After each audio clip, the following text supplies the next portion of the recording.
welcome to Crime Bytes, the show where we talk about some truly bizarre and disturbing crime cases. My name is Eliza, and today is True Crime Tuesday. So, how is everybody's 2025? Mine was a bit rough, but a new year is almost upon us. So today we're going to do our second Florida Man and Woman Year in Review. Florida is especially known for its bizarre crimes, and we're going to run down 12 of them, one for each month in 2025. I've got Scoot Dog here with me, Detective Scoot Dog as well. He's being a little camera shy, but here we go. Here he is. There's Detective Scooty Dog. Come here. Hello. Let's get you a treat. Scoot Dog, he's got to join us for our year in review. There's that mug. He keeps hopping in and out while I was setting up here. But he's back. He's back, and he's going to destroy my set in a minute because he just dropped some bacon and peanut butter goodness. There's another. All right, let's kick things off with January, and we're starting with a big party hosted by the principal of a school for over 100 teenagers. It's already getting wild. It was 10:30 on a Saturday night in Cocoa Beach, Florida. The air smelled like salt water, cheap vodka, and bad decisions. A 911 call came in for a medical emergency. A teenager was unconscious. The dispatcher asked, "Is there an adult on the scene?" And someone said, "Yeah, the principal's here." Cue the sound of 1,000 career-ending face palms. Elizabeth Hill-Brodigan, a 50-year-old elementary school principal, decided that the best way to connect with the youth was to throw a massive alcohol-fueled house party for them. Cocoa Beach, Florida is known for surfers, space lunches, and retirees who think flip-flops count as formal wear. I spent a good amount of time on those beaches trying to learn how to surf myself when I lived down there, and it was lovely. Anyways, Roosevelt Elementary School is a regular public school. Teachers, PTA meetings, and field trips to the zoo. And its principal, Elizabeth Hill-Brodigan, had been there for years. Respected, organized, she was the type that those PTA moms gave those world's best educator mugs to.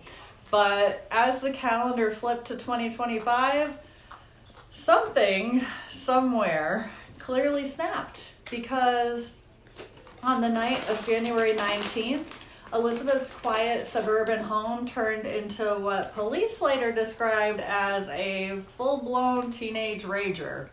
Over 100 kids, coolers of alcohol, and it was apparently a recurring event according to police reports. You know how some teachers throw pizza parties for good grades? Elizabeth apparently went with Bacardi for all. And according to police reports, the house was packed. Teenagers shoulder to shoulder, music blasting, fights breaking out, and someone puking in the yard. Officers said one teen suffered a medical event from alcohol, as in passed out cold. When police arrived, they found chaos, empty bottles, underage kids everywhere, and a smell that can only be described as hangover high. Now, normally when cops show up to a party like this, the adults scramble to take control, but not this time because Elizabeth wasn't even there. When police called her, she reportedly said she was just down the street and she'd be right back to handle it. Which, isn't that kind of like telling firefighters you'll be there soon to handle a house that's already engrossed in flames? Once she did return, the story didn't get much better. Police said that she told them the party wasn't even a big deal and that things had gotten a little out of hand. A little? One teen was hospitalized, and neighbors said the street looked like spring break pre-college edition. Reports later suggested that this wasn't even the first time. One witness said parties like this had been happening monthly Now, here's where humor fades into something a bit heavier, because these weren't just kids being kids, they were her students, or at the very least, students from the same district that she was overseeing. And when an authority figure blurs that boundary, the safety net that's supposed to exist between adult and minor, it's really not funny anymore. It's a betrayal, really. Police arrested Elizabeth and charged her with multiple counts, including contributing to the delinquency of minors. The school district placed her on administrative leave, which happened immediately, and in Florida educator terms, that's basically saying, don't come back. Parents were furious, teachers were stunned, and the memes, they were relentless. One local Facebook group joked that Roosevelt Elementary should add mixology to the curriculum. But behind the internet humor, a real community was reckoning. How does someone responsible for hundreds of kids every day end up hosting a party for them at night? Many Florida crime stories make you wonder why. In this case, why would a woman with a good job, a steady reputation, and a position of authority throw it all away for a teen kegger? Some said it was loneliness, some said midlife crisis, some said she just wanted to be liked. But psychology has a term for it: boundary collapse. It's when a person in power starts seeing themselves as one of the groups rather than its leader. And for most, it ends in awkward oversharing on social media, but for Elizabeth Hill-Brodigan, it ended in handcuffs. The Brevard County School District wasted no time. She was removed from her role pending investigation. Parents began demanding new policies, and police confirmed the investigation was ongoing with potential felony charges if evidence of direct alcohol provision to minors was proven. Meanwhile, the teenagers, the ones she was supposed to protect, were left with one of life's earliest harsh lessons. Sometimes the adults in charge are the least responsible people in the room. Elizabeth faces charges related to underage drinking and endangerment. If convicted, she could lose not just her job, but her teaching license, the symbol of everything she built her career on. It's the kind of story that feels too bizarre to be true until you remember the setting. Florida, where truth and satire sometimes share the same zip code.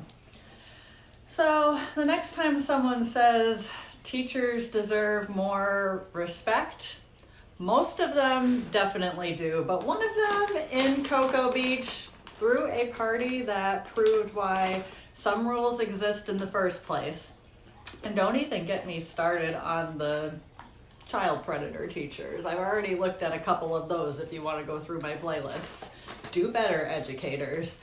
And with that, let's take a look at Florida in February. San Carlos Park is a quiet residential area in Lee County.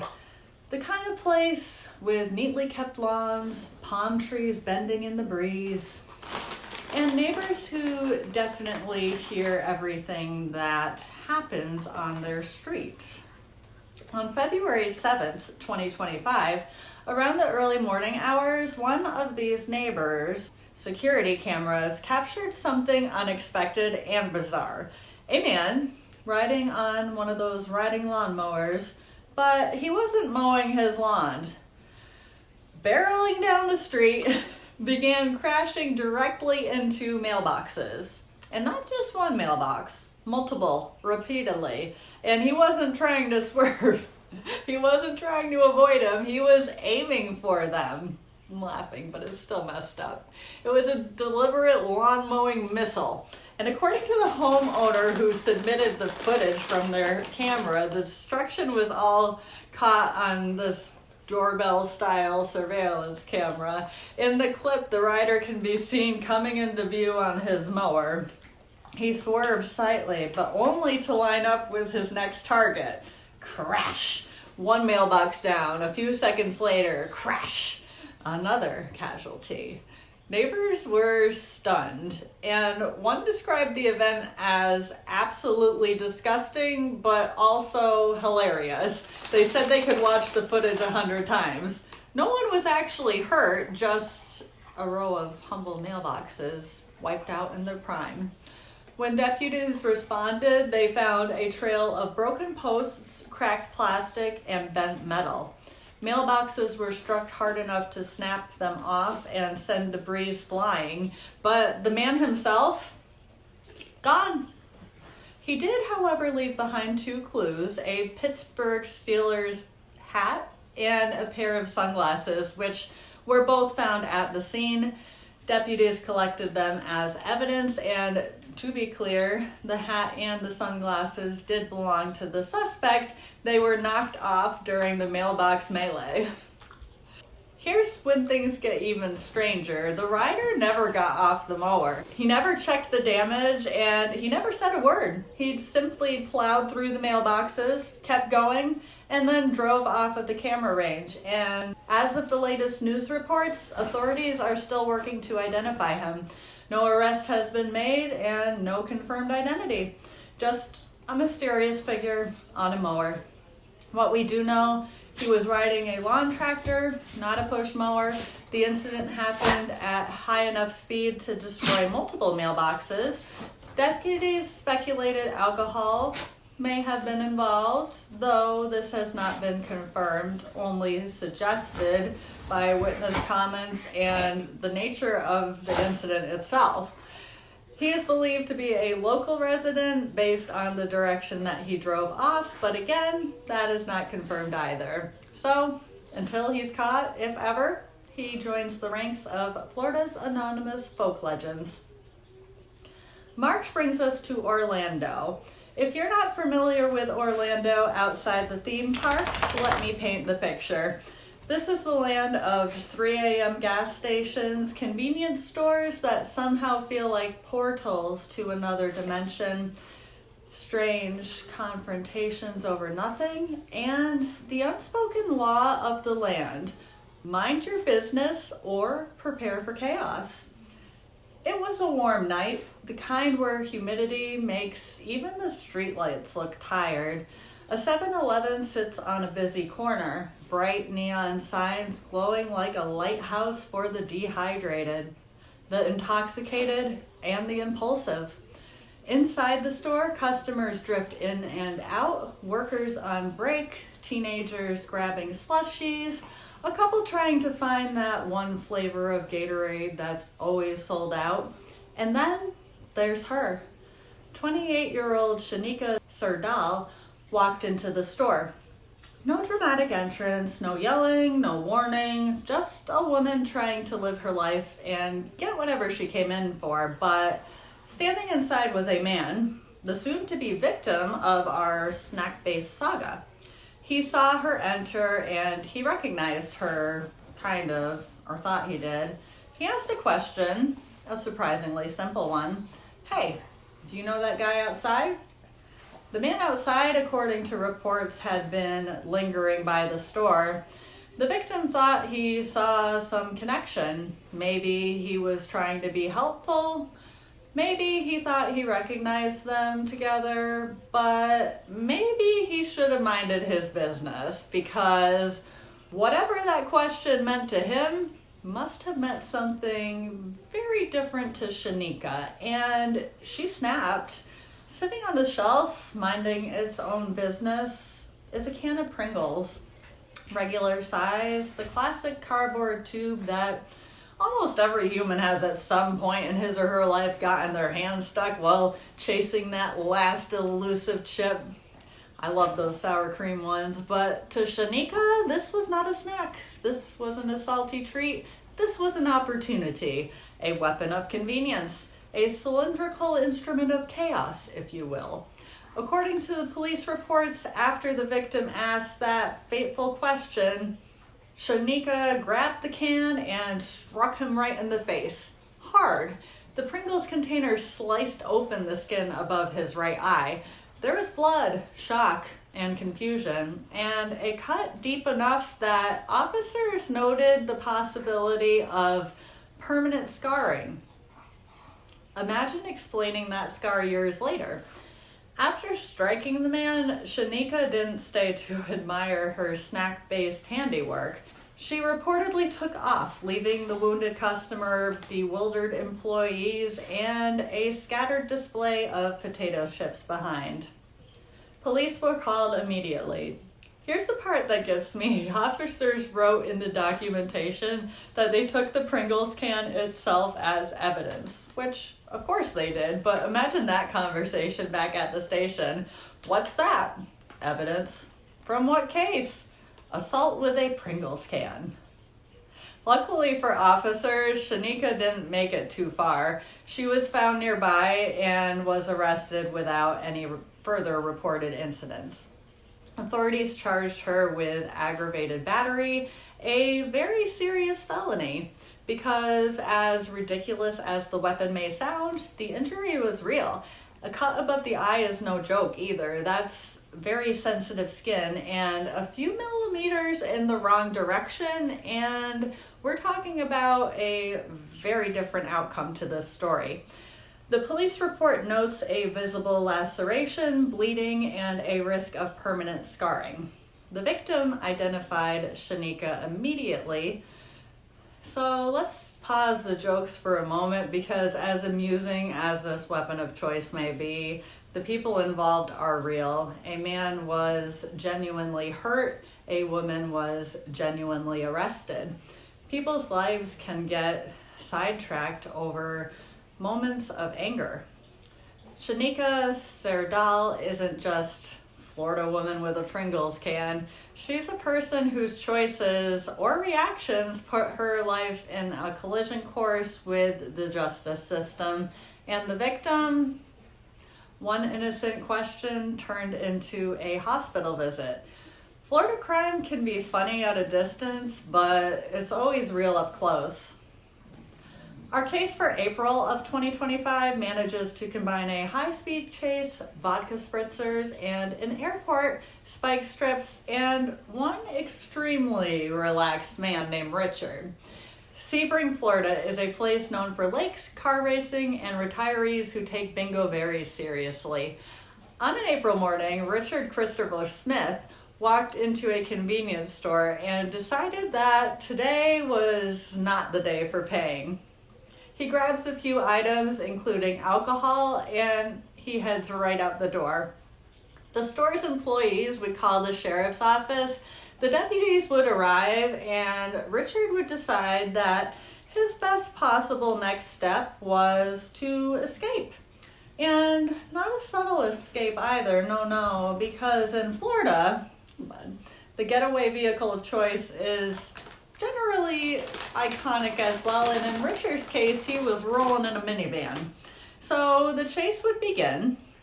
Now, a police chase in Florida is not uncommon, but this one takes a little turn here.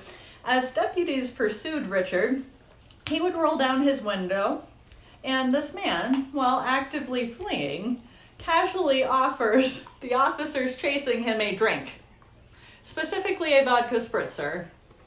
I mean, you've got to appreciate the hospitality, I guess.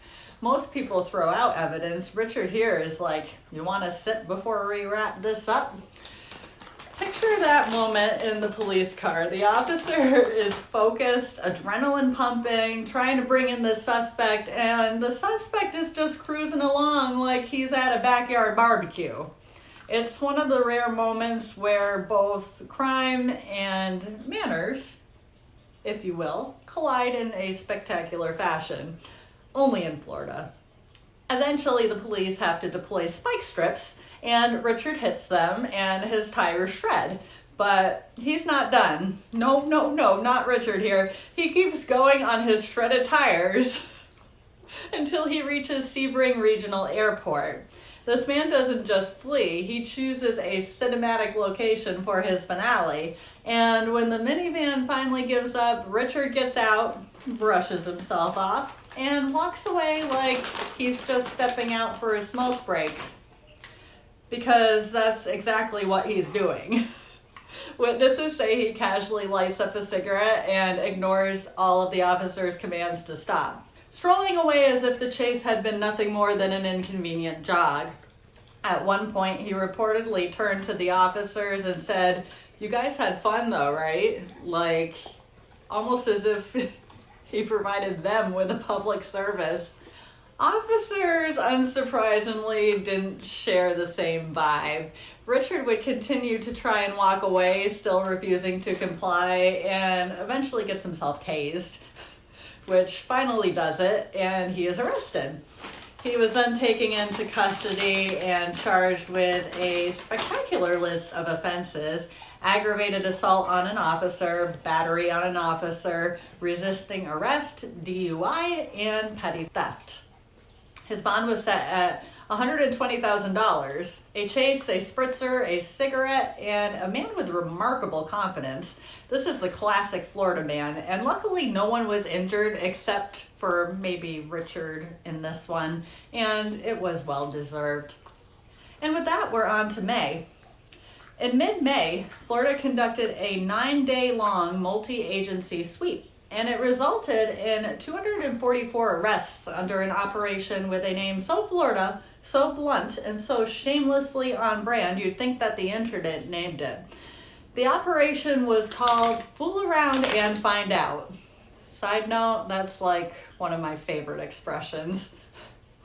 And oh, did people find out. Here are the basics.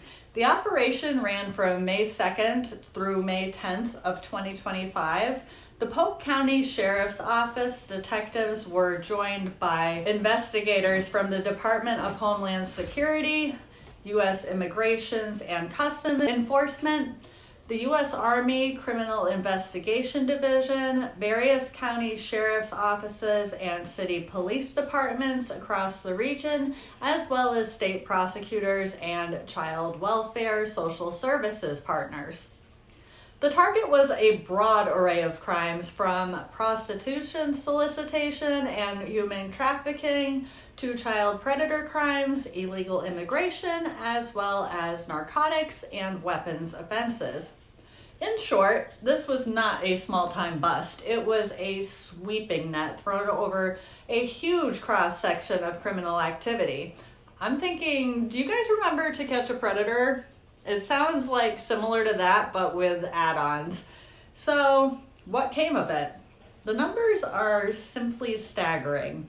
The Polk County Sheriff's Office arrested at least 244 suspects during this operation. According to the official release, 141 suspects were charged with soliciting a prostitute and traveling to the undercover location to pay for sex. 93 suspects were charged with offering to commit prostitution or related offenses. 10 people caught charges related to aiding and abetting, transporting or profiting from prostitution. 11 suspects were arrested on child sex related offenses. Traveling to meet a minor, online solicitation of minors, or related crimes, which those just get me so angry. Overall charges filed: 102 felonies, 284 misdemeanors. Among the suspects, the ages ranged from 17 to 70 years old. The operation recovered 8 firearms bought by different suspects, and 36 of the individuals arrested were undocumented immigrants. 4 possible human trafficking victims were identified during the sweep.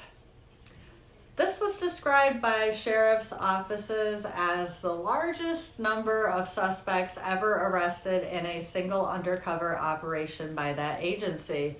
This kind of operation is meant to do more than just arrest criminals. It aims to cut off demand, rescue victims, and deter future exploitation, which, bravo. A particularly serious component of the operation focused on people seeking minors for sexual services. Here's what we know regarding that. There were 11 suspects arrested on child sex-related charges. The detectives alleged these suspects tried to meet what they believed to be children based on online communications with undercover officers posing as minors or as guardians offering children for sex. The related charges were serious. Multiple felonies among the 50 total felony charges related to this child predator subset. Authorities described this part of the investigation under the name Operation Child Protector 6. And it was embedded within the broader Fool Around and Find Out operation. In the sheriff's words, operations like this, especially focused on child predators, are difficult but necessary. They aim to keep children safe. The operation made headlines not just for the numbers, but also because many of the arrested individuals were surprisingly everyday folks. Among those arrested was Adrius Taylor, who was a former NFL linebacker. Taylor was charged with negligent child abuse with no bodily harm and solicitation of prostitution after responding to an online escort ad. Authorities also said that during the arrest, Taylor left his 6-year-old child, who reportedly has medical issues, inside of a locked vehicle in Florida. In May, this child was taken into protective custody. His example underscores how broad and indiscriminate the sweep was, from alleged criminals with a long rap sheet to individuals with public profiles and histories. Nobody was immune. In a press conference, Sheriff Grady Judd said the operation stood in the gap between good and evil. Which, great job, guys. He called it one of the largest, most important undercover stings that his department ever conducted.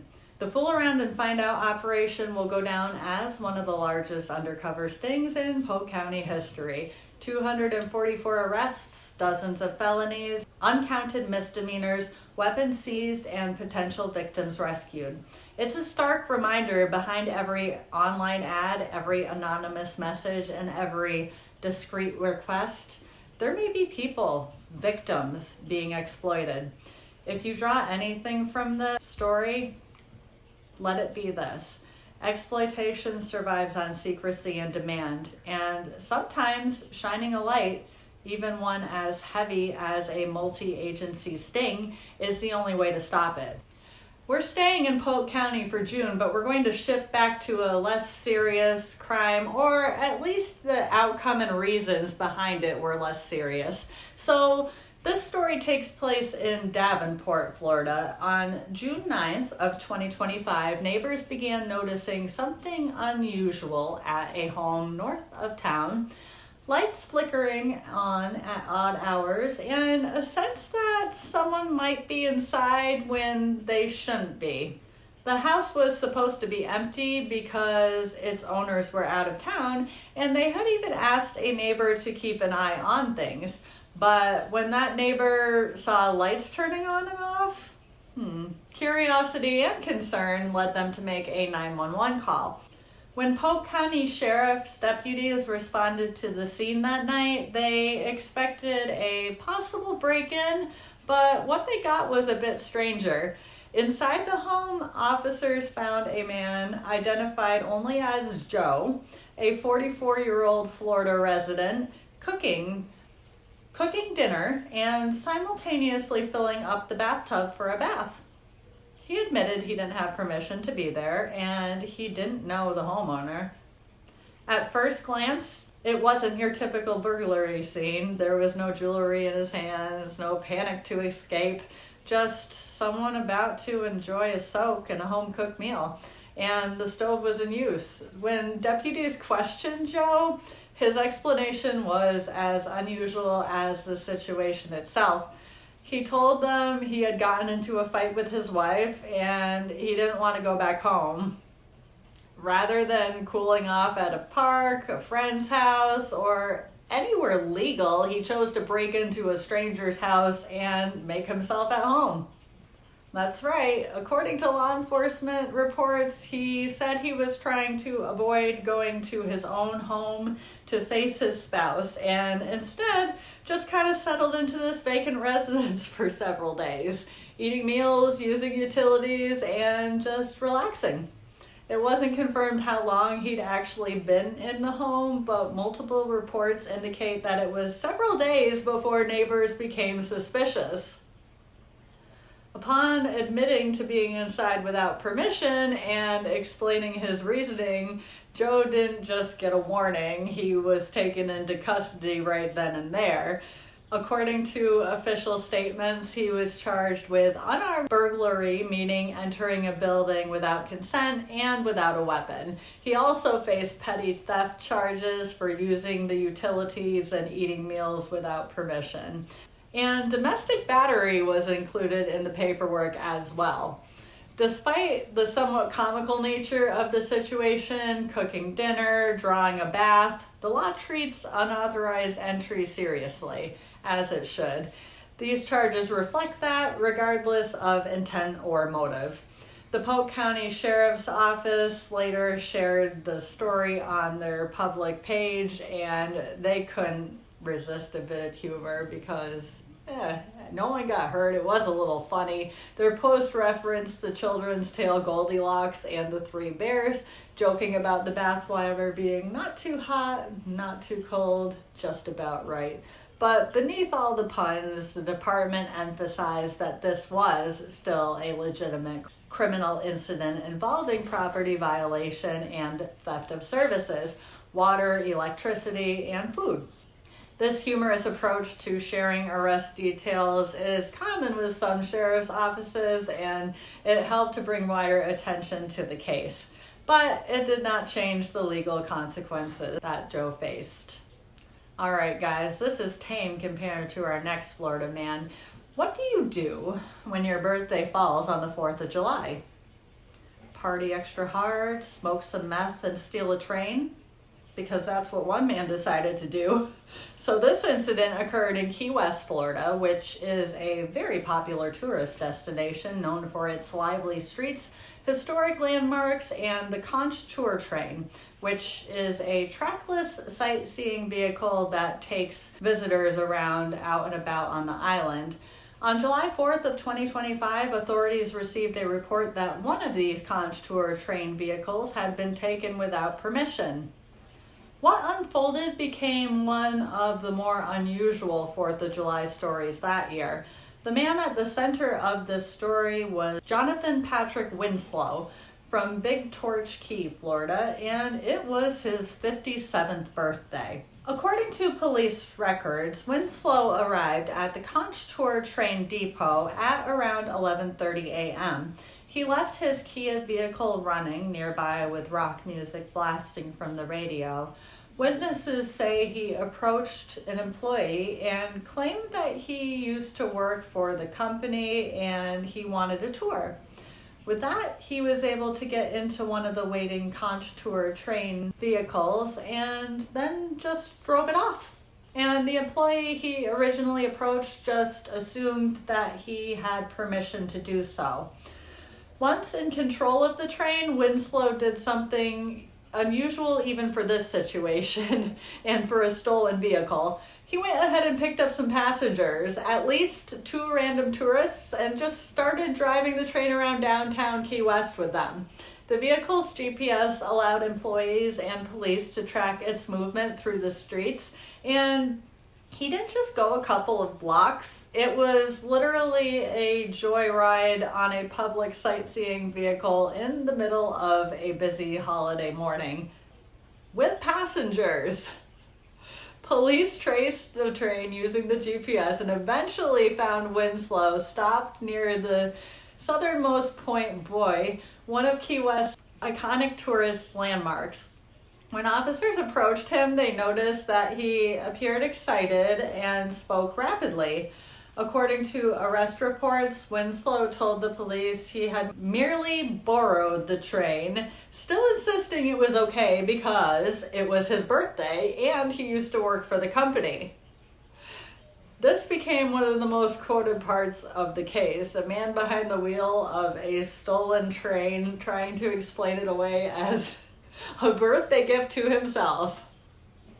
After being taken into custody, Winslow was searched by deputies. They found a small glass pipe with methamphetamine residue in his pocket. Winslow claimed it was a pipe for marijuana, but law enforcement identified it and its residue as a meth pipe. He was booked into the Monroe County Sheriff's Office, Key West Jail, and faced several serious charges: burglary of an occupied structure, grand theft of a motor vehicle, and possession of drug paraphernalia. His bond was set at $60,000. August gets a little darker, and it brings us along State Road 520, a highly traveled stretch of road that connects Cocoa to Merritt Island and serves thousands of drivers every day.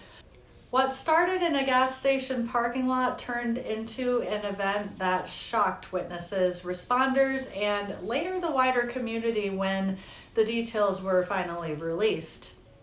To understand how dramatic this incident was, it helps to know the location. State Road 520, often just called 520 by locals, is busy at almost any hour. It's lined with stores, gas stations, fast food spots, and plenty of traffic signals. It's not the kind of place where anyone expects to witness an emergency, let alone someone clinging to the hood of a moving vehicle. On August 19th of 2025, just after lunchtime, traffic cameras and business surveillance systems along SR 520 recorded an event that would later help detectives reconstruct the timeline. These videos were used by police to verify the sequence, confirm witness statements, and establish probable cause for arrest. According to official reports, the incident involved a married couple, Dugblis Rojas Jimenez, who is 43, and Federico Ontiveros, who is 39. Police records indicate that the couple had a dispute that escalated very quickly. Detectives described the confrontation as domestic in nature, but the critical portion of the event occurred on public roadways where other drivers witnessed the unfolding danger. The earliest part of the incident took place in the parking lot of a Wawa gas station located near Fisk Boulevard and SR 520. Surveillance footage captured the couple engaged in an argument that became increasingly physical. During this confrontation, Ontiveros moved towards the front of the vehicle. According to investigators, as Jimenez began driving, he ended up on the hood of the car, clinging to it as she exited the parking lot. Footage showed him holding tightly, trying not to fall as the vehicle gained speed. From there, the incident moved from the parking lot onto SR 520 itself, a major leap in severity given the potential for traffic, high speeds, and bystander involvement.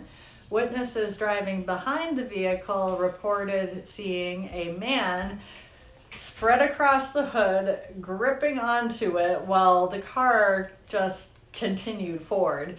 These eyewitness accounts matched the surveillance evidence. Once on SR 520, the situation became even more dangerous. Footage from traffic cameras and business security systems showed the vehicle accelerating and weaving through traffic with Ontiveros still holding onto the hood. At some point, Ontiveros fell from the hood onto the roadway. According to police, after he fell, Jimenez continued driving around and struck him with the vehicle. After hitting her husband, Jimenez kept driving until eventually colliding with a utility pole. Damage to the vehicle and tire marks at the scene were consistent with what investigators believed happened moments earlier. By the time first responders arrived, Ontiveros was found critically injured on the roadway. He was taken to a hospital where doctors confirmed the presence of severe head trauma, including a skull fracture and a brain bleed. The Cocoa Police Department quickly secured the scene. Detectives gathered surveillance footage from multiple sources, including the Wawa gas station and other nearby businesses. They also spoke with witnesses who described what they saw on the road. Based on the footage, police determined that Jimenez was not in imminent danger at the time she drove with her husband on the hood. They stated that her actions, driving with him on the vehicle and ultimately running him over, were reckless and avoidable. Following her arrest, Jimenez was taken to the Brevard County Jail and appeared before a judge. She faced serious felony charges, including attempted murder, aggravated battery with a deadly weapon, reckless driving, and leaving the scene of an accident. Her bond was set at $180,000. Reports from her initial appearance also noted that there were immigration-related concerns, and her public defender said she had been placed under an immigration hold pending further review. Additionally, further legal conditions were put into place. Jimenez was prohibited from contacting her husband, and she was barred from returning to the scene. Ontiveros at that time remained hospitalized with his life-threatening injuries. This case is a stark reminder of how rapidly domestic disputes can escalate, sometimes moving from verbal arguments to life-altering violence in a matter of minutes. When personal conflict spills into public places, the danger extends beyond those involved. All right, September is going to touch on animal cruelty, but in bizarre and Florida man fashion. Imagine being so angry at your neighbor that you kill and eat your own pets. This event took place in Hudson, Florida, a community in Pasco County located along the state's west coast. Hudson is generally quiet, a mix of residential neighborhoods, rental properties, and small farms. It's not unusual for residents to keep animals like chickens, ducks, or even exotic birds. In this case, a man named Craig Vogt owned pet peacocks, which he kept on his property. According to the Pasco County Sheriff's Office, deputies had been called to the neighborhood before due to disputes between the residents. The conflict that eventually led to Craig's arrest involved a disagreement between Craig and one of his neighbors. The tension had reportedly grown over time.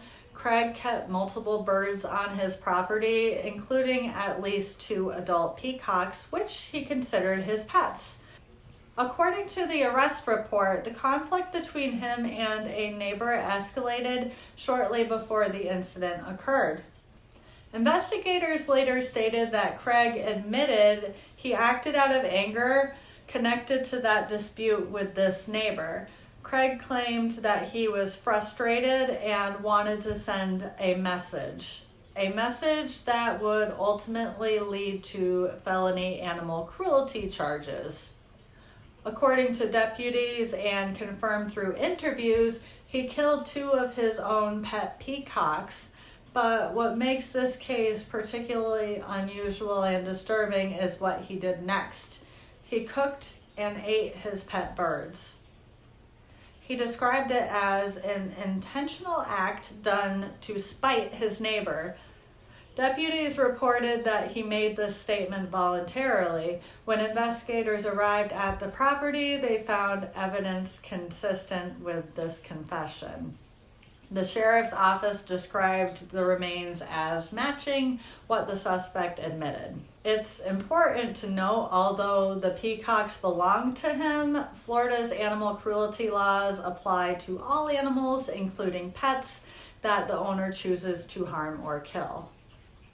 In this case, deputies determined that the killings met the threshold of aggravated animal cruelty, which is a felony. The dispute that reportedly triggered the incident wasn't detailed publicly in its entirety, but deputies confirmed that the disagreement between the two neighbors did occur shortly before the incident occurred and the peacocks were killed. Craig expressed frustration towards the neighbor and intentionally harmed the birds as a reaction to that argument. The sheriff's office emphasized that the act was purposeful, not an accident, and not a situation involving self-defense or necessary animal euthanasia. Craig's own explanation that he did it to spite someone became one of the most quoted parts of the case. Apparently, he was upset that his neighbor was feeding his birds, so he left her a note telling her to stop or he would kill and eat more of his birds. After deputies gathered statements and evidence, Craig was placed under arrest. He was charged with 2 counts of aggravated animal cruelty, which is a very serious charge under Florida Statute 828.12. This statute makes it a felony to intentionally kill an animal in a cruel or unnecessary way. The sheriff's office publicly confirmed the arrest and Craig's admission.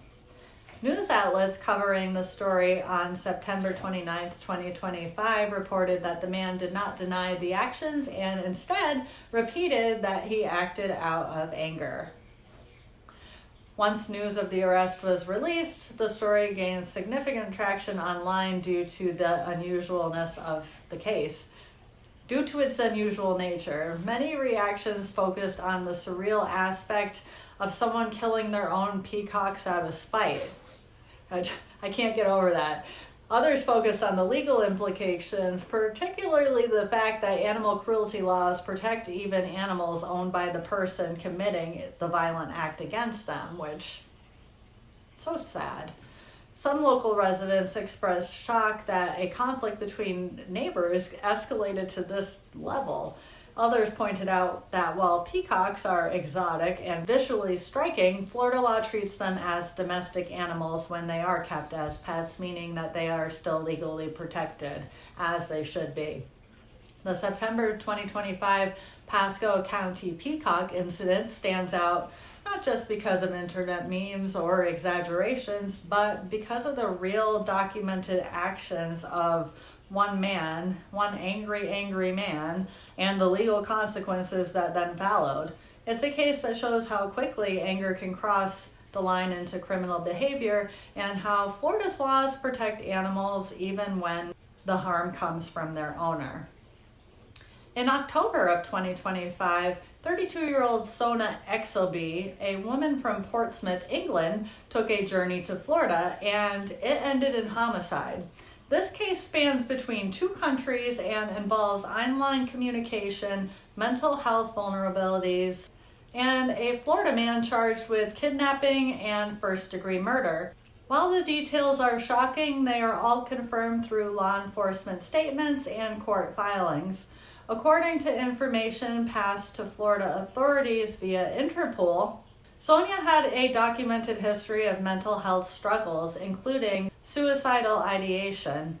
Investigators found notes and messages indicating she had considered traveling to the U.S. with the goal of being sexually abused, tortured, and even possibly killed.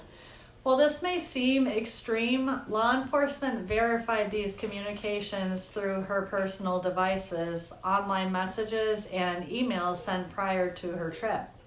Sonia's family confirmed that she had previously expressed distress and suicidal thoughts, making her particularly vulnerable to somebody with predatory intentions. She flew to Gainesville Regional Airport in Florida on October 10th of 2025 and planned to return to the UK 3 days later. However, she never boarded her scheduled return flight. Her family reported her missing, prompting the involvement of British authorities and eventually Florida law enforcement. Once in Florida, investigators determined that Sonia had connected online with 53-year-old Dwain Hall, a Florida resident. Authorities say their communication had spanned roughly 2 years, primarily through a website catering to extreme fetish interests.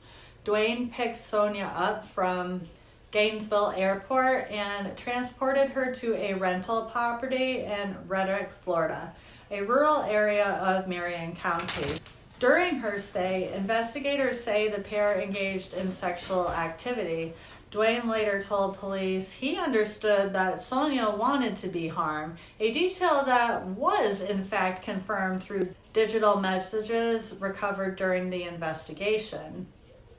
Authorities also examined her social media and messaging apps, finding multiple references to her desire to submit herself to extreme experiences, sometimes described as self-harm fantasies. While these communications were disturbing, they also helped investigators piece together the timeline leading to her death. The central events took place inside the Airbnb and surrounding property. Dwain recorded at least one video showing Sonia bruised and distressed, which investigators later recovered. Her demeanor in the recording suggested fear and uncertainty, not consent or enjoyment. Another piece of evidence came from a Discord message that she sent to a friend on October 11th of 2025, indicating that she had second thoughts and regrets about the situation she found herself in. In that message, she implied that the only way out would involve violent action, revealing the danger that she was actually in. Investigators confirmed that Dwain had tools on the property, later linked to the crime, involving a shovel that matched the burial site where her remains were eventually found. On October 17th of 2025, Florida law enforcement located Sonia's remains in a shallow grave on wooded land in Marion County. Forensic analysis confirmed the identity as Sonia Exelby through fingerprints and DNA. Authorities also determined the cause of death was a homicide, specifically from multiple stab wounds. Physical evidence linked Dwain Hall directly to the crime. The shovel used to bury the body contained Exelby's DNA. Security footage and digital records placed him with her during the critical period of the case. On top of this, attempts to use her credit cards and digital traces of online activity connected him further to the incident. This evidence transformed the investigation from a missing persons case to a criminal homicide case. Once investigators linked Dwain to Sonia's disappearance and death, he was arrested in late October of 2025. He faced multiple charges, including first-degree murder, kidnapping, credit card fraud, unlawful use of communication devices, and Dwain pleaded not guilty during his initial court appearance. Authorities requested no bond, citing both the severity of the crimes and the risk to public safety, which, yeah. Court filings and police reports described Dwain's inconsistent statements. Though he admitted to some interactions with Sonia, investigators continue to examine Hall's devices and communications to ensure the case is fully documented for trial. The tragic death of Sonia Exelby highlights the dangers of online interactions when paired with mental health vulnerabilities. This case serves as a warning. Individuals who are struggling with suicidal ideation or self-harm can be at extreme risk when they encounter predatory actors. Authorities urge anyone feeling unsafe or contemplating self-harm to reach out to trusted support networks, mental health professionals, or crisis hotlines. In the U.S., the 988 Suicide and Crisis Lifeline is available 24/7, and international equivalents exist worldwide. This story also underscores the importance of law enforcement coordination across borders as British and Florida authorities worked together to piece together digital evidence, travel records, and physical evidence to bring clarity and accountability to this case. All right, for November, we're going to get back to more lighthearted events with a wacky Florida-style heist. This incident took place in Tallahassee, the capital of Florida and home to the Florida State University.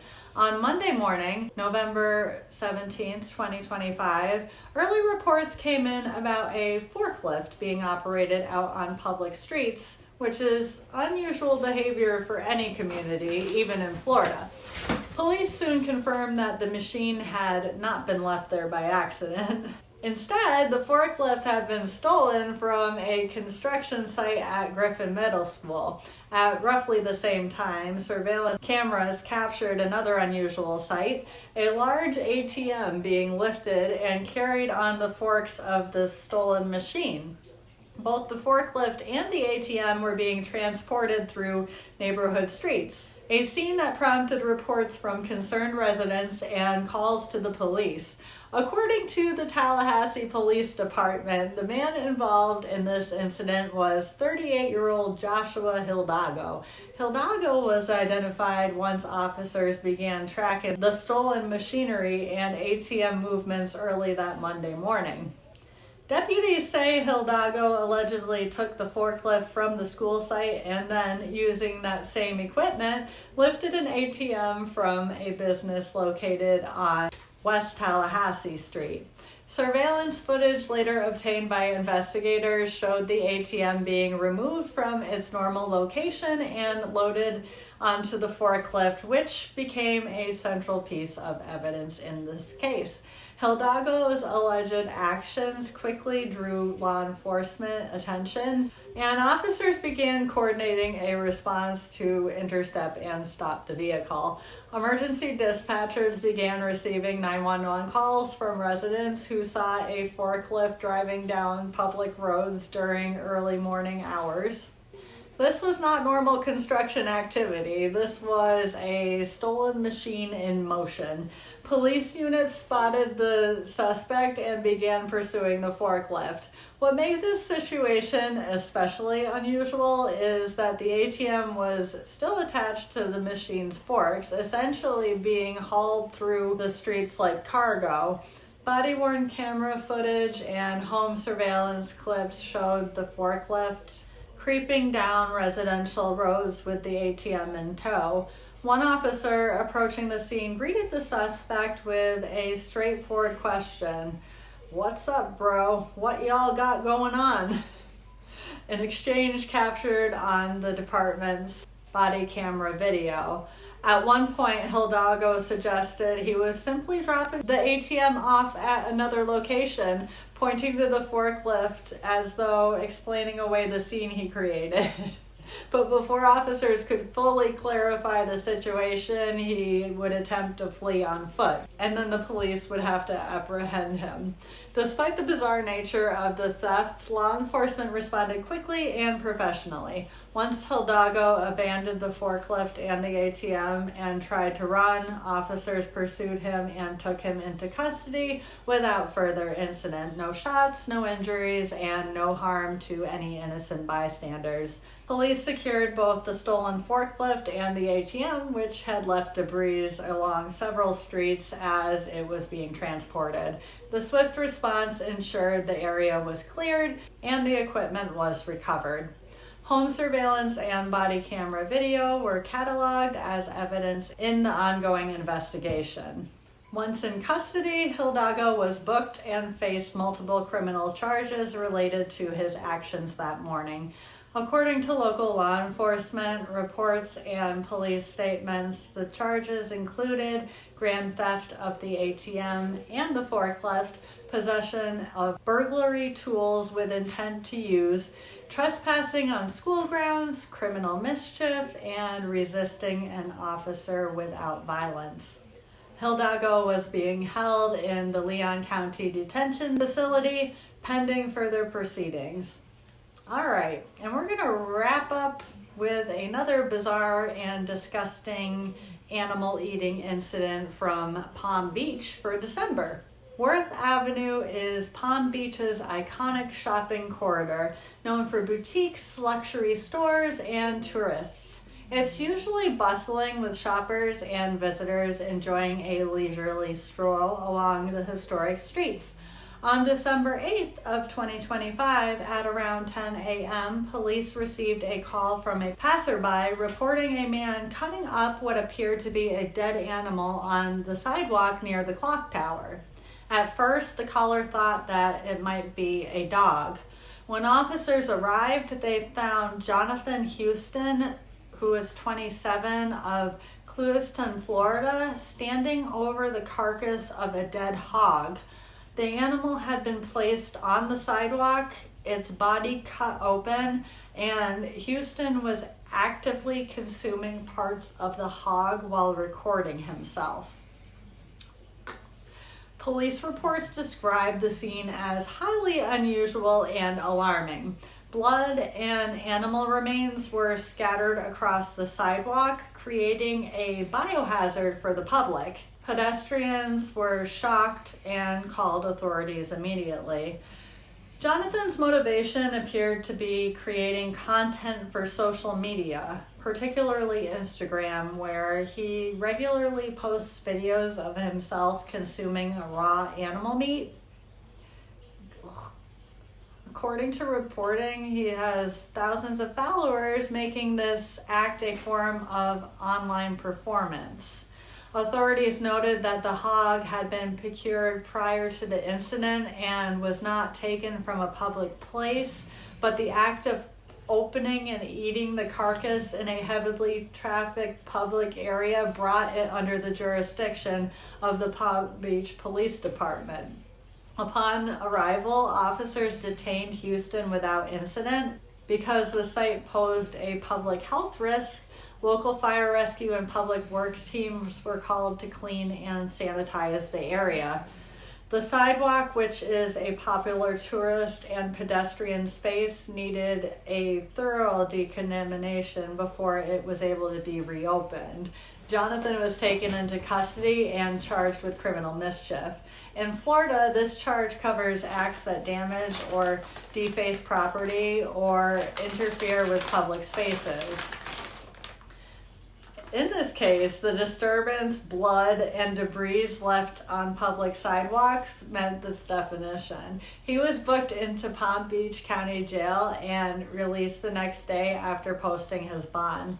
Court records indicate that he pled not guilty and is awaiting a trial. The charge of criminal mischief is a misdemeanor, but it carries real consequences, including possible fines or jail time. Jonathan's intent to film the act for social media likely contributed to the legal assessment of the incident. The video evidence itself was cited as a key part of the case. Authorities emphasize that while social media trends may encourage shocking behavior, public spaces remain subject to the law. Actions that pose biohazards or create public disturbances can lead to arrest regardless of someone's intent. This incident also highlights broader issues about online behavior. People sometimes underestimate the legal and social consequences of producing extreme content, especially in public places. Residents, businesses, and tourists were understandably shocked. Worth Avenue is a family-friendly upscale area, not a site for disturbing acts like this. Some online commentators criticized teen behavior, while others debated the ethics of public performance for social media. No additional arrests were made, and no one was physically harmed during the incident. It was, however, a public disturbance requiring police intervention and cleanup, and it sparked conversations about safety, responsibility, and the limits of social media stunts. All right, everyone, that's Florida 2025. Which case shocked or disturbed you the most? I'll be back here and there throughout next year to discuss some truly bizarre and disturbing crime cases with my sidekick Scoot Doggy Dog here, Detective Scoot Dog. I hope you all have a very happy new year, and until next time, stay safe out there. Bye. I'll say bye, buddy.